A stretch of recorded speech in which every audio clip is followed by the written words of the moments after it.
What is going on, guys? We are back in another DSP video. We got quite the stories for you today, but we're gonna start last night at the Daily Wrap. So we have this from Gout. DSP called out his chat for not showing up today. He's afraid support might be like Final Fantasy VII Rebirth. He's even begging for super thanks. Audience was a mixed bag. What I mean by that is some people loved it. They were like, wow, this is very refreshing because unlike the other RPGs, it's a lot of action. Like there's anytime you're in the open world, there's tons of action going on and people like that. Some people are like, oh, it's just another RPG again and we don't want another one. You know, you already have RPG overload. Why are you playing this one? Which I explained. I'm only playing it for a day. We're going to finish up the two that I'm playing and then we're going to come back to this after the fact. I'm not just playing this nonstop. Okay. So, and then you have people who like, I guess it didn't show up today because like the first stream had pretty good attendance. The late stream did not. So I guess people already after one stream of burnout. And you know what? I'm going to be honest with you. Very similar to what happened with Final Fantasy VII Rebirth. People showed up in the first stream. They were engaged. After that, kind of died out. I'm going to be honest with you guys. All these RPGs are just too much. I know it for a fact. Even though I really like this one, it's very different from the others. For a viewing audience, people don't want to come to this channel and just watch an RPG constantly. And that's all that's fucking coming out. Really, it's ridiculous. The fucking tremendous amount of RPGs that are still coming out as if these game developers have no fucking conscious thought about them. The game landscape has too many right now. So, I like the game. I enjoyed it a lot. Support today was okay. It wasn't amazing. It wasn't terrible. It was kind of middle of the road. All right, kind of. Here's how it went. On a day when I play Baldur's Gate, I get a ton of support for Baldur's Gate, and I get almost no support for Like a Dragon at Night. Today, there was decent support on the first stream, not as much as when I played Baldur's Gate, but there was also decent support on the late stream, so it kind of evened out to a normal day for me. Even though it's a big new release, again, it's an RPG. I know it's going to happen. When I start actually playing other games of interest, the interest will come back. People will come back to watch and support, but it ain't going to happen when every game's an RPG. I know that, okay? Anyway, I had a good time with it today. Now, it goes back on hiatus. Well, not really back on hiatus, but it goes on hiatus, on the shelf, I should say.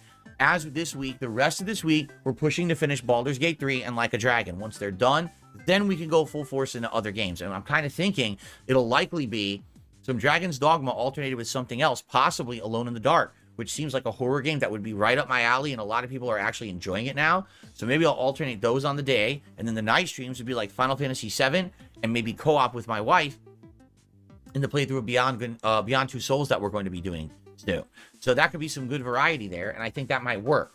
So, yeah. So if you enjoyed Dragon's Dogma 2 today, let me know. Like the videos on my channel if you enjoyed them, and leave comments on them, and let me know your thoughts about this game. And if you want to see it in the rotation and all of that, okay? I had a great time with it personally. I can't wait to get back to it, and it sucks now we have to wait like a week, but we got to finish these lingering playthroughs, okay? Keep in mind, you can always support the playthrough even though you weren't there for the stream. You can do a super thanks on the video. You can leave a tip. The description's in the description of every video. It would be great to get some support for this playthrough, okay? One thing I will point out is his arms are crossed, which means he's closed off, he's angry, he doesn't want to hear from anyone, and he's pissed. Then I also love that he said he's going to play Alone in the Dark during the day streams.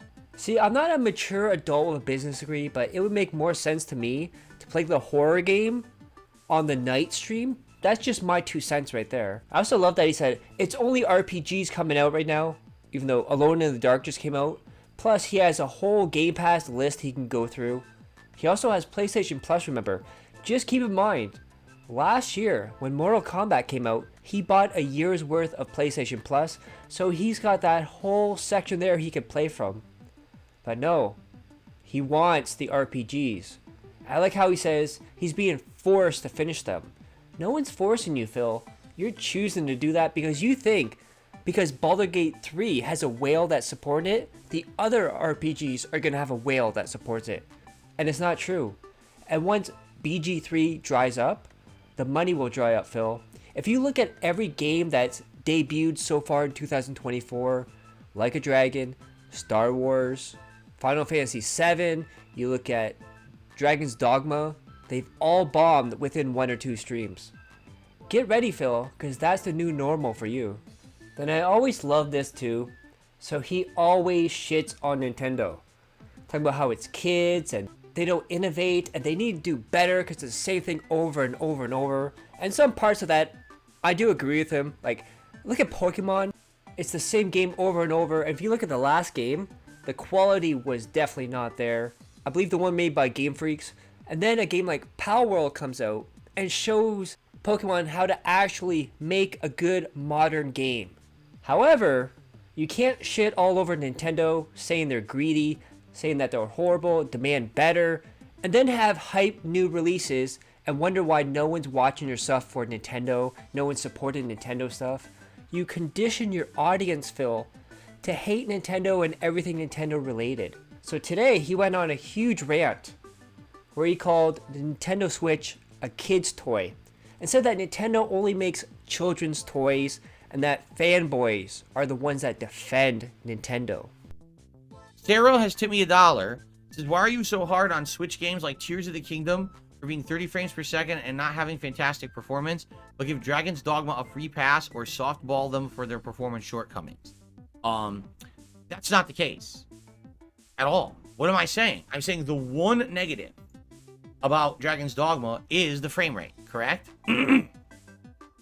And the reason that the frame rate of Dragon's Dogma is so low is because all these game devs are forced to make their games at 4K resolution.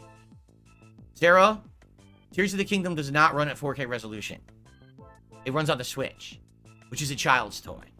That's why I'm hard on it. Nintendo needs to stop making children's toys if they want to be taken seriously. And if fanboys would just stop buying everything Nintendo puts out there in droves, Nintendo would improve. But instead, we let Nintendo get off with always being behind it, behind everyone else, right? Nintendo had the ability to have Tears of the Kingdom run beautifully if they actually made a machine that could run games beautifully. But they don't care. They make children's toys. And that's stupid, because the games they put on there aren't representative of that. Tears of the Kingdom, imagine if Tears of the Kingdom ran at a full 1080p 60 frames per second smoothly the entirety of the game. Right? What a masterpiece it would be. But instead, it runs like dog shit. Literally the whole game, too. It's not just, oh, there's a couple times. Most of the game runs like dog shit. It looks terrible. Every time you have big combat, it chops up. You can't, you know, it's shitty. And we keep giving them a pass. And I don't understand why. I just don't. I think Nintendo needs to be held to task and say, fucking make a console that can run the games. Your own first-party game devs can't make games for your console. That's stupid, right? Whenever DSP goes on a Nintendo rant, I always chuckle, because he's talking about how they're lazy, they're greedy, they don't want to put any work into it, and you have to stop rewarding bad behavior, otherwise they won't know, they won't deliver better products. Sounds a lot like DSP Gaming, and DSP Reacts, and DSP Throwback. Kind of funny how that works out, isn't it, Phil? By the way, Paper Mario also destroyed the vest streak, just saying. Then his chat was not having any of that, they pushed back on that, and they talked about how he has these big hype releases for Nintendo, they're not supported, and then is there a correlation, DSP, between shit-talking Nintendo and no one supporting Nintendo games? Sarah, after calling the Switch a kiddie console, do you understand why you never get an audience when you play Switch games? You're insulting Nintendo fans when you say that. If you feel personally insulted when I criticize a game console, you should stop being so much of a crazy rabid fan of a game console. No, I mean it. You don't work for Nintendo. You know that, right? You didn't design the Switch. You don't have any vested interest in the Switch's performance. You don't work there. You don't get a paycheck from them. You're not part of a family of Nintendo. You're just a player like everybody else. That's ridiculous. I can't criticize the Switch for what it is. Like, what are you talking about? That's nutty thinking.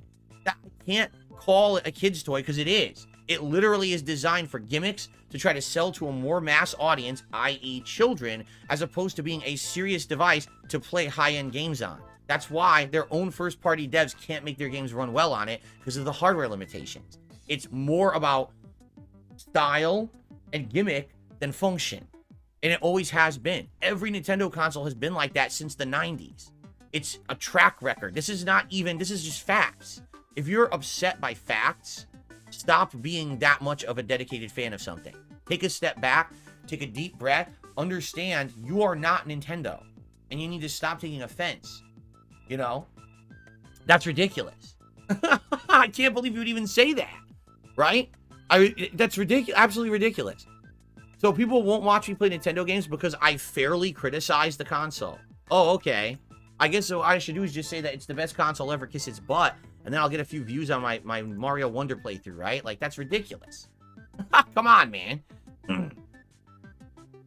See, what DSP doesn't understand is him shitting all over Nintendo and being toxic. It's not criticizing. And we're constantly saying they need to improve, they need better products, they need to put more care, more love, more support into this.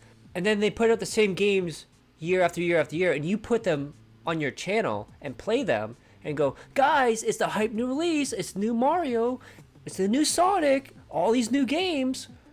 Wait, where is everyone? Why are you guys quiet? Why is no one supported? That's why, Phil. That's why they're not supported.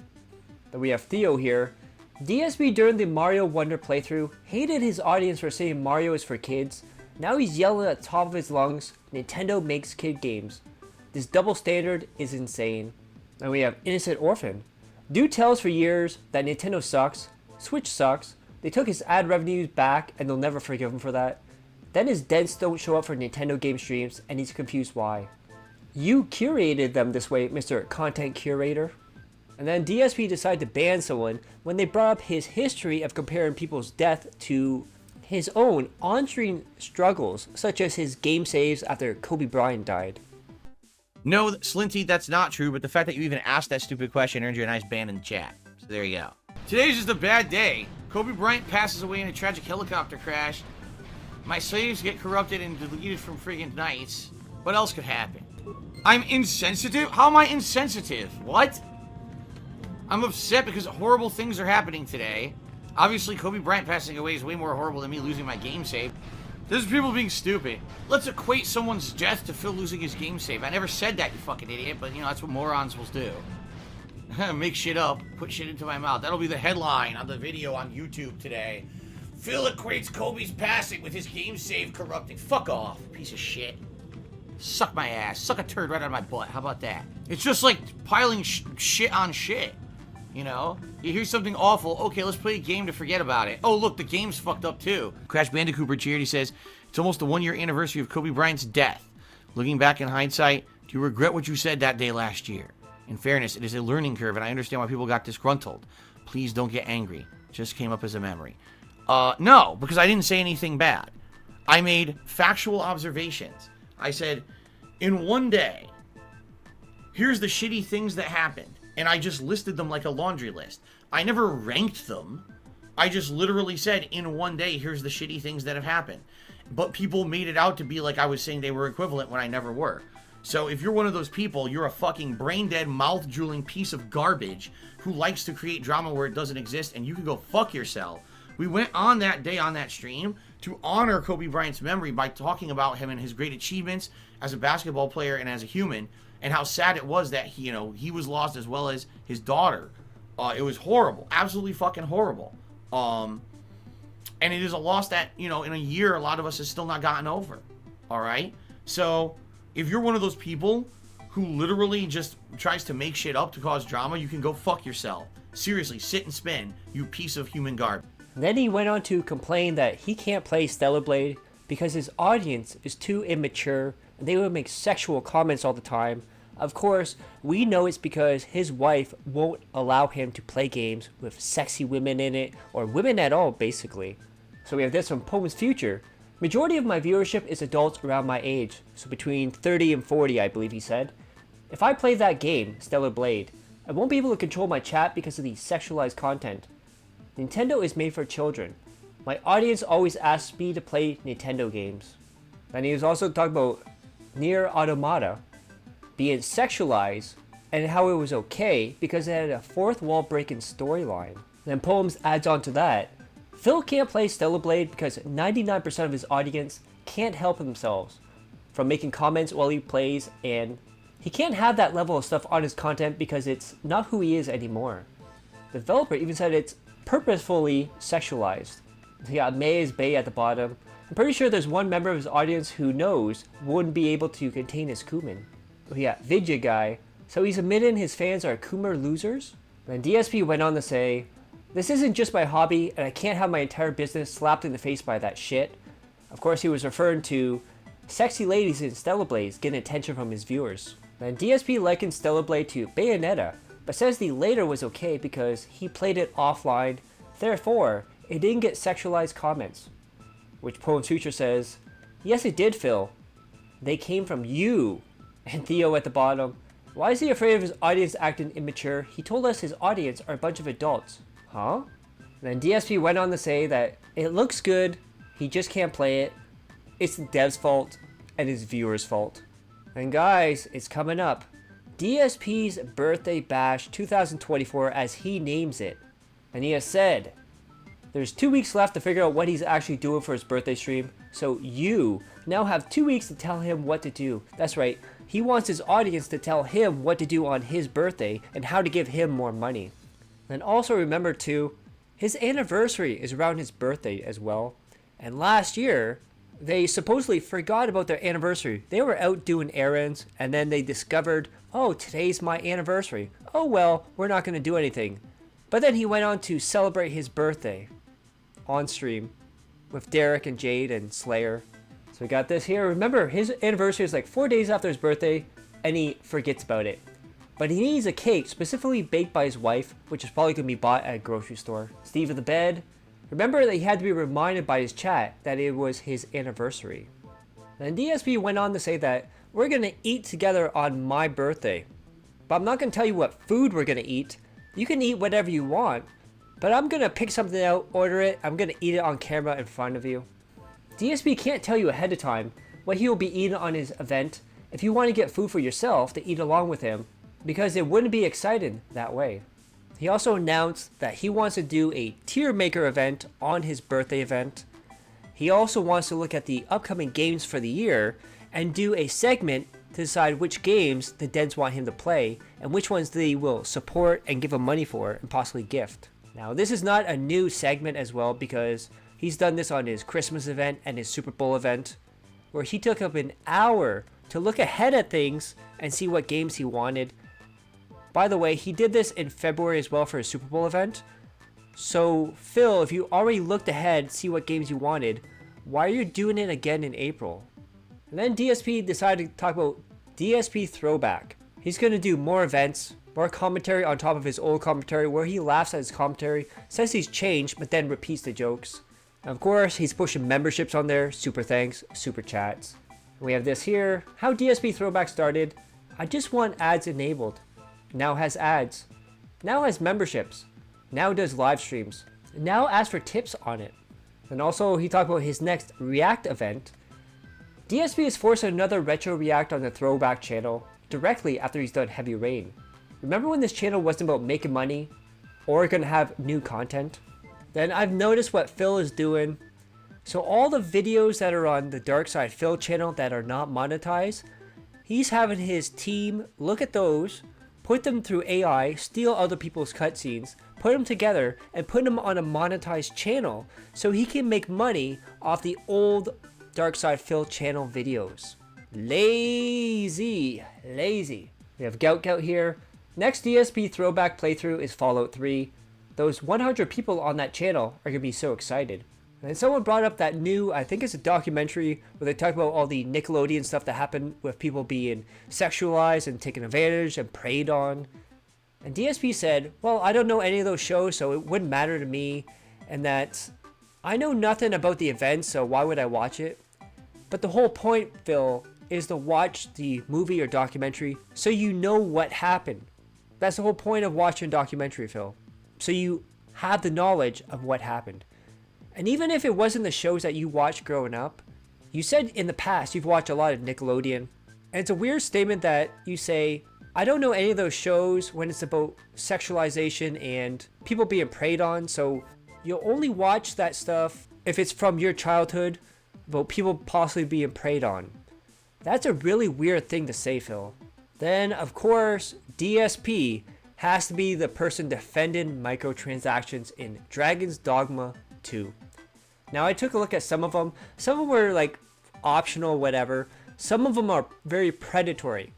So for example, if you get locked up in the game and you're in jail in there, you can pay real money to get out of the jail. You can pay real money for fast travel points, And there was a bunch of other stuff in there. It was a huge list. We got poems here.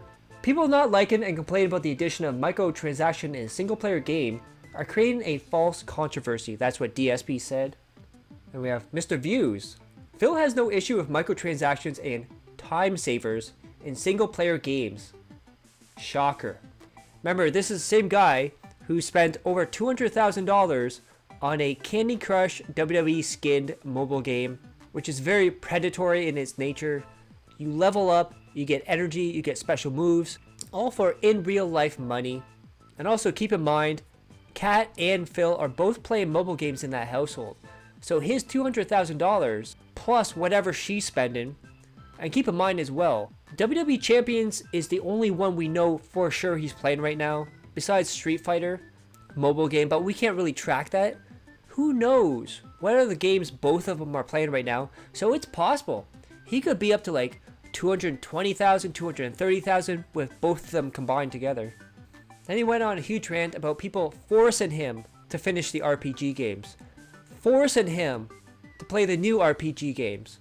Otherwise, they're not going to support. Of course, we talked about in the past, he's got Game Pass, he's got PlayStation Plus, he's got the older games. He could be doing anything other than RPG. Hell, Phil, you could drop Final Fantasy, Like a Dragon, Dragon's Dogma, go out, play an older game, play a game off Game Pass. You probably get more support as well.